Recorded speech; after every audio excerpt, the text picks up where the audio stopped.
Now here we are out on the sports field, and the sports field out of doors area is dreaded if it's a cover lesson and you're a non-PE or games specialist. So, most people just don't want to go out of doors. Now the sports area, depending on the size, may also be a shared teaching area, so there may be other teams, other classes out of doors at the same time. Now before our students appear, before any teams appear, lots of noise that the voice has to compete with. Background noise. The wind's only slight today, but there's traffic in the background, building work, occasional dog barking, sheep, maybe church bells pretty soon, and then again an aircraft may come over. So before the children appear, before excited students appear waiting for their lesson or coaching, background noise is present and the voice will have to work over those sounds. Now remember, cricket umpires will invariably use signals, not their voice. So use signals, hand signals or gestures whenever possible to save the voice.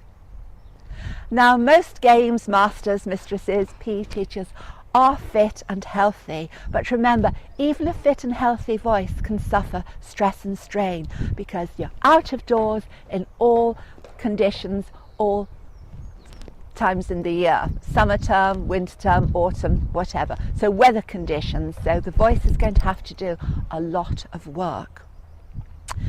Now obviously the main thing is to speak. If you are coaching a team, of course, you've got to run alongside them. So it's not always possible to talk to a group in situ. So that means running along and speaking at the same time. Now, if you are doing that, if you are going to speak as you're moving, remember to speak on the out breath. That's the most important thing. If you're running along and taking in breath, you can't actually speak for any length of time on the in breath. So remember, first point, speak on the out breath. Now the voice has to be powered from a good breath supply, so use that diaphragm. If you're out of doors, use the diaphragm. Feel the voice coming from the center of the body and going out to reach its target. Or feel it in the face and again, sending it out, focusing to meet the intended target. Now obviously when you're coaching, you're going to make comments at times, and because the voice will fade over distance, and again remember the wind can grab the voice and take it in any direction, invariably volume has to be used, so more volume but with focus.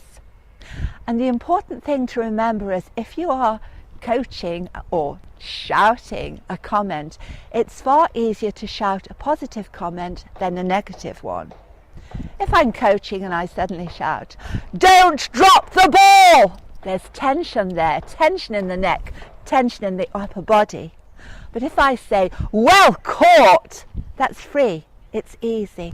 So remember, if coaching and you're using the extra volume, make the comment positive, because the voice is free from tension, free from frustration or even anger. So remember, speak on the out breath and make the comments positive if possible. Now of course it makes sense to gather teams and students around if you have any important instructions to give, because that way you're talking to a specific target and not using a scattergun approach, trying to reach all sorts of people who are chatting amongst themselves, still excited, and so on. So lots of things to remember when we're out of doors.